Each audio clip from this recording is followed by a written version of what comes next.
What's up, everybody? Welcome back. Cracking fight card this weekend, UFC London. We've got a lot of top level UK and European talent on the card. Quick shout out to Gunny Nelson and Molly McCann. Gonna do that thing this weekend.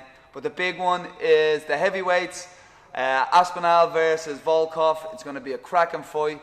So let's take a look at three options that I think Aspinall will need to implement in order to get the win, and three tactics that I think Volkov, if he implements, he could use to get the win as well. So let's get into it. Cheers. Okay guys, so let's get into it. Three options for Aspinall. Option number one, stay off the center, keep circling. Okay, so Volkov wants to keep him in front of him. Aspinall needs to keep circling off, constantly switching the stance, constantly moving off the center line. And as Volkov comes onto the center line, that's when Aspinall is going to want to enter in and bang his combinations, get the hands going. So first one, constantly circling, constantly staying off the center line, making Volkov track. That's number one. Number two, walk on the inside. Volkov wants to keep it long rangey. Aspinall needs to fight from the inside here. Walk the hands, okay, stay in the hands range where he's got that big power. So close and stay on the inside. Okay, and number three, walk the body and then finish on the head.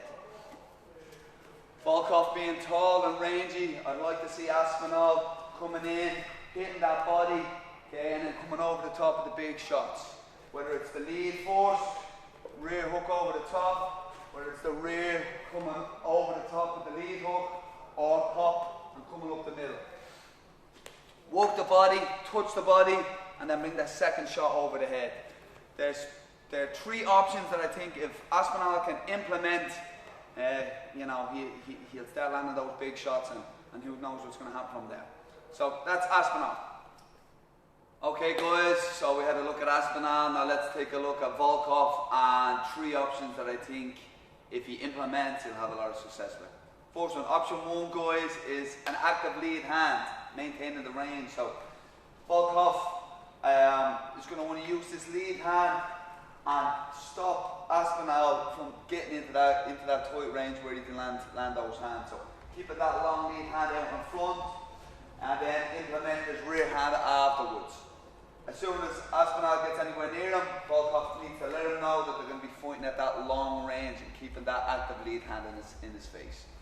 Option number two, use his toe clinch. Volkov being the taller guy, he's got a really nice toe clinch. So same again, as Aspinall enters in, maybe fakes, he gets into that toe clinch and implements those big devastating knees that he uses. I think if he lands one of those big knees, it's going to be a tough night for Aspinall. And then last but not least, same again, keeping it long and rangy, is using his teeps and his push kicks. As Aspinall walks forward, keep it to the body, push kick to the body, and then using those to maybe fake and enter in. So Volkov, keep that active lead hand, maintain the range, use your toe clinch when Aspinall is in close, and also using your long teeps and your long push kicks. So there's three options for Volkov. So let's sit down now and give the prediction, and we'll take it from there. Alright guys, cheers. Okay guys, so we took a look at options for Aspinall, we took a look at options for Volkov, but who do I think is going to get the win on Saturday night? I'm going to have to go with Aspinall for this one guys. I think he's the younger, hungrier fighter. Volkov is no joke, but I think Aspinall is going to go in, he's going to put the pressure on, he's going to start to land those hands, and I think he's going to potentially knock him out TKO or KO in the third or fourth round. I think with the home crowd behind him, the whole of the UK, the whole of Europe supporting him, I think it's just going to spur him on, and I definitely think he's one to watch. So that's my prediction. For you guys, please stick your predictions in the comment box below. Please like, subscribe and share it if you can.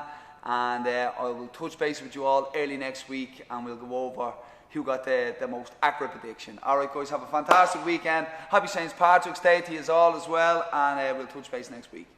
Cheers.